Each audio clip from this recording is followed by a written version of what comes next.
But first, photographer and musician Gretchen Troop is currently displaying her work in the KGNU Boulder studio, which includes a series of stunning landscapes and gripping action shots of musicians in concerts.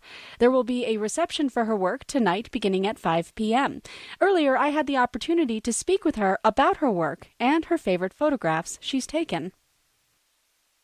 I have one especially, it's called Blues Expression, and it's a picture of Buddy Guy. And it's important because it's what started me in actually becoming a photographer professionally again. I went to school for it, and I was kind of poking around with photography. And I wasn't doing that much with actually getting out. And I was up in Pinedale Music Festival, and Buddy Guy was playing, and I had my camera with me. And I was playing there. I wasn't really a photographer at the time, and I got a moment.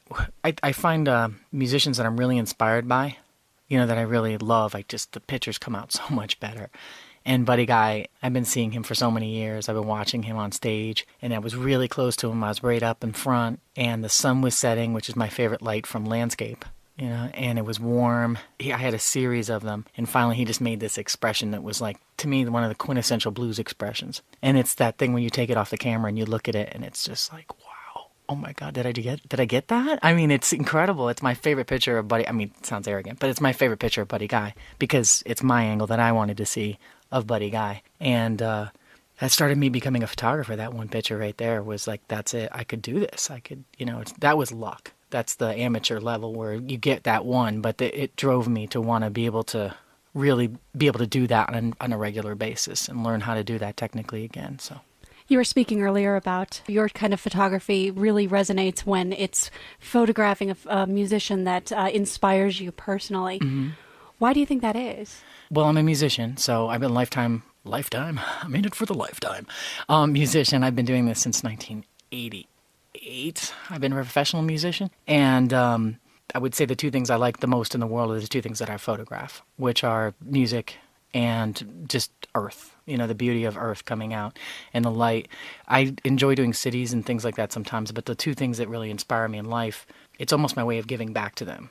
I feel like the people forget. I know so many urban people who forget how gorgeous it is here. Not as much because we're so close to the mountains are right there. But when I lived in the city, people would just forget that nature had any value almost, and I feel like I'm saying, here it is back, this is what I'm seeing. It's not just a mountain. It's this glorious, moment of light and the white of the snow and the contrast. And it's only happening this day. And here it is for you. This is how I give it back. And I think with the music, the most recent one was Lisa Fisher from 20 Feet from Stardom. She was one of the main singers in it, documentary about backup singers. And she has her own career now since the documentary. And she was playing at Snowy Range, and she made me cry. She was so good. I mean, she could sing like nobody I'd ever heard. And my pictures, I can see them after she started to really inspire me, just become because the music brought out that inspiration in me in the same way that the earth does when it has a moment at sunset or whatever it is, that I started to become really enthused. And then because of that, I respond photographically, and I start to really want to get those pictures right. I think you put the extra effort in almost. You were speaking earlier about that first photograph with Buddy Guy and about capturing that moment, but you realized later that you had captured that moment. Has that changed as you've evolved in your photography, that you can recognize that in the moment? I can feel it in my body at this point. I have moments with my husband because now I shoot constantly. Anybody who knows me on Facebook is I shoot all the time. Because I shoot so many pictures, I'll just have this moment. I literally get chills through my body sometimes when I'm shooting, especially landscape. I had a picture I took in Alaska last year, and I walked into this scene with this waterfall and this light coming down, and I was standing there, and at the moment I took this one, it took a long time to dial it in, and as soon as I got the picture, I could feel chills on my body because I knew I had just dialed it in. Everything was right, and plus the beauty of DSLRs and the digital is you can see the screen. It's not like back when I used to shoot film, and it's just, I'm going to get back in the photo lab and find out that I forgot to change something, did something wrong on the adjustments for the entire roll, and I have to redo the assignment. So the photograph we were talking about just now was a landscape piece and a part of the landscape series. And you've presented a number of landscape pieces in this particular show. Mm-hmm. Where do you go to photograph your landscapes? Everywhere. I put out a calendar this year, my 2014 calendar. The one February right now is in my backyard, like literally in my backyard. So it's carrying the camera. It's always having it. In viewing your photography, I got to say the two things that really pop out.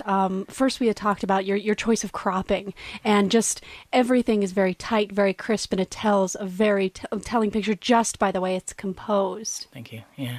Yeah, I think that's also my third career is I'm a graphic artist as well. So I think that the graphics has kind of come out in that sense of layout and placement and simplicity. Like one of the things in my compositions is I try to keep things very almost blockish. I had one this summer that my cousin who's a painter said that it looked like a Rothko, and I call it the Rothko now. And I looked up Rothko, I didn't know anything about him, and I looked it up, and I was like, oh, I see what she's saying. But it was the layers of color and things, and that's something I try to do is keep things simple graphically, and then the cropping has a lot to do with that. I try to get rid of anything that's going to take away the visual impact of the graphic or sometimes the moment. I also shoot weddings and things too, so I get with people a lot more. You get the sense of trying to, in a crowd, to have people focus on the thing you want them to focus on, and how much can I take away from the scene without setting it, compared to how much, do I want the people to feel it. It's my favorite part of the art, actually. I actually like the technical stuff a lot, too.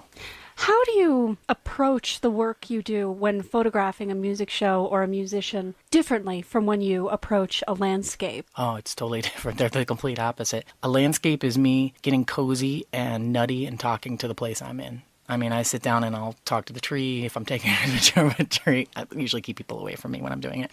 I have moments in nature where I just stop. I mean, just feel something and stop. One of my big pieces, Pathways, which is sold more than anything and it's hanging here at the show, was a rainy day and we were walking in heavy bear country in Alaska, and somebody ran back to grab me because they told me I was going to get killed by a bear for sure. I think he was a little scared, but he was very worried that I was out there by myself.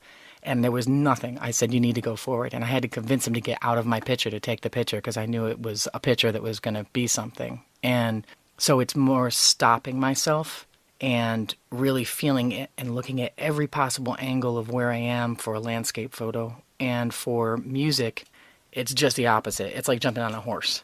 You get up in the pit. It's the loudest place in the entire festival. It's booming. The people are yelling. Everything is just, and you're right there. The artist can see you, the crowd can see you, you're in a spotlight of your own, especially because I'm tall, so I stick out. But the moment is like you kind of have to jump on the horse and ride.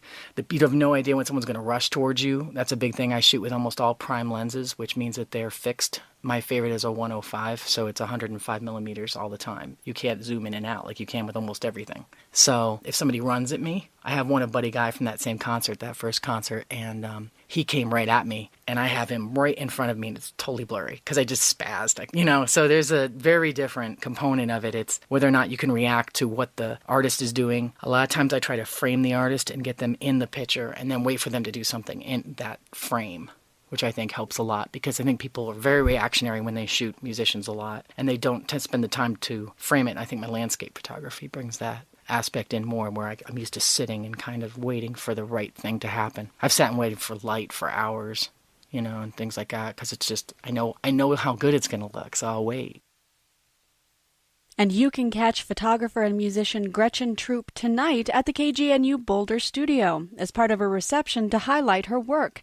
For more information about Gretchen Troop's photography, please visit gretchentroop.com/photography. And for examples of Gretchen Troop's work, you can check out news.kgnu.org shortly. This is Metro Arts on KGNU Boulder, Denver. We'll be back in a few minutes.